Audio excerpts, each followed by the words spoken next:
Assalamualaikum warahmatullahi wabarakatuh. Waalaikumsalam. Alhamdulillahilladzi kharaja minadh dhulumati ilan nur. Wassalatu wassalamu ala sayyidil awwalin wal akhirin, sayyidina wa habibina wa syafi'ina wa durina wa maulana Muhammad wa ala alihi wa ashabihi wa man tabi'ahum ila yaumiddin, amma ba'd. Qala ta'ala fi kitabihil karim, a'udzu billahi minasyaitonir rajim, bismillahirrahmanirrahim. Ma salakakum fis saqar? Qalu lam nakum minadh-dhalin. Al-ayah, amma ba'd. Hadratal muhtaramin, Siyadat Rasul Jalsal Karim yang saya hormati, Dewan Pengasuh, Dewan Masyayikh Pondok Pesantren Mambal Huda yang saya hormati, para alim, para ulama yang telah hadir dalam majelis ini, yang saya hormati sesepuh bini sepuh Asrama Darul Fata, rekan-rekan santri yang insya Allah dicintai oleh mbak-mbak santri. Amin. Amin. Ya kan, para alim ulama yang memang benar-benar alim, ulama beneran, yang saya hormati para kiai sepuh yang bukan sepuh-sepuhan, dan yang saya segani tokoh masyarakat, sesepuh lingkungan yang selalu peduli dengan kesosialannya, mengamankan masyarakat dan menenteramkan lingkungan. Juga yang saya hormati pula para aparat desa, baik dari jajaran sipil ataupun ABRI di Bali, yang selalu membawa pistol ataupun bedil kemanapun pergi, walaupun kandang tidak berisi. Bapak-bapak, ibu, saudara, saudari, remaja-remaji, pemuda-pemudi yang manis, cantik, dan menarik hati. Alhamdulillahirabbil alamin, pada hari ini kita semua bisa sepakat berjumpa bersama dalam keadaan sehat walafiat, tanpa ada cacat. Mudah-mudahan perjumpaan kita yang singkat ini bisa terkandung nikmat manfaat baik di dunia maupun di akhirat. Amin. Amin. Sholawat ma'assalam semoga tetap tercurahkan kepada baginda kita, pemimpin kita yang menjadi rasul untuk seluruh umat dan menjadi rahmat untuk seluruh alam, termasuk alam jin, demit, wewe, gombel, dan kawan-kawan, dan alam-alam lainnya. Dibalik lagi, rekan-rekan dai yang dirahmati oleh Allah, Rasulullah kita adalah Nabi Muhammad sallallahu alaihi wasallam. Di dalam agama Islam, seseorang memeluk agama Islam atau beragama Islam namanya muslim, bukan nama orang bernama muslim loh. Allah.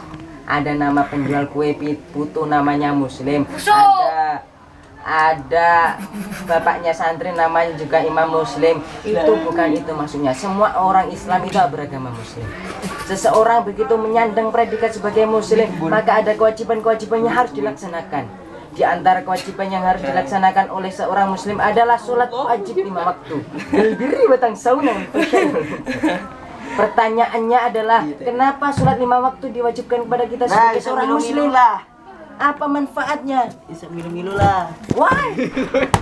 Why bahasa Inggrisnya, limadha bahasa Arabnya, ajinomoto bahasa Jepangnya, kenapa bahasa Indonesianya? Kenapa diwajibkan? Karena sholat 5 waktu telah disabdakan oleh Nabi Muhammad dalam hadisnya, Bismillahirrahmanirrahim, ojo awwalu ma yusahabu bihin nas yaumal qiyamati as-shalah. Pertama kali amal atau aktivitas manusia yang akan dihitung oleh Allah Subhanahu wa taala di yaumil hisab atau hari perhitungan adalah salat. Faida solahat sairul a'mal. Apabila salatnya baik, maka baik pula seluruh amal lainnya. Faida fasadat sairul a'mali. Apabila salatnya jelek, otomatis semua perkara itu akan jelek. Salat menjadi barometer buat manusia. Dalam hal ini telah diterangkan dalam apakah manusia itu baik atau buruk, bisa dilihat dari aktivitas sholatnya. Hadirin rahimakumullah, karena sholat yang menjadi barometer manusia menurut Allah Subhanahu wa taala, maka biarpun rupamu jelek, kulitmu hitam, hidungnya pesek, mulutnya rongos, posturnya pendek, kalau sholatnya baik, maka yang jelek dan pendek itu lebih baik menurut Allah daripada rupanya gagah tapi sholatnya gegabah. Allah Subhanahu wa taala memandang amal manusia bukan dari segi postur, tapi dari sholat yang teratur. Tapi lebih baik lagi adalah sudah orangnya gagah perkasa, cantik jelita, tapi sholatnya selalu tertata. Wanita cantik jelita seperti itulah dambaan saya. Terus apa manfaatnya kita menjalankan sholat 5 waktu? Allah berfirman dalam Qur'annya, wa aqimus sholah, inna sholah tanha 'anil fahsya'i wal munkar. Dirikanlah sholat, sesungguhnya sholat itu mencegah perbuatan keji dan mungkar. Lafaz ini kalau dimaknai ala pesantren begini saudara-saudara, wa aqimu lan padha ngedengno sapa sira kabeh as-sholata ing lakoni ibadah sholat. Inna sholata sak temene ibadah sholat iku tanha nyegah apa sholat anil fahsya'i saking agawe elek wal mungkari lan nyegah agawe kemungkaran. Tok tok tok tok.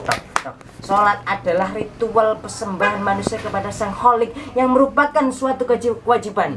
Oleh karena itu, sholat menjadi landasan agama yang kedua setelah syahadat. Karena sholat adalah tiangnya agama. As-sholatu imaduddin. Sholat adalah tiangnya agama. Bapak-bapak, hadirin santriwan santriwati yang dirahmati oleh Allah. Mari kita coba berangan-angan sendiri. Sudahkah sholat kita semua rapi?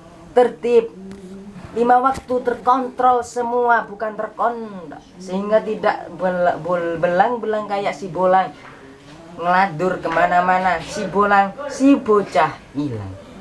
Dalam kitab suci Al-Quran ada panggilan cerita tentang penduduk neraka Sakor. Ceritanya setelah melalui pengadilan, penghitungan amal dan proses-proses lain di hari kiamat, malaikat jalan-jalan di neraka dan bertemu dengan penghuni neraka Sakor. Bertanyalah malaikat pada penduduk neraka Sakor, masalakakum fis Sakor? Apa yang menyebabkan kamu semua masuk ke neraka Sakor? Mereka menjawab, qalu lam nakum minal musallin. Kami semua ini bukan orang-orang Islam. Kami semua ini bukan orang-orang yang melakukan sholat.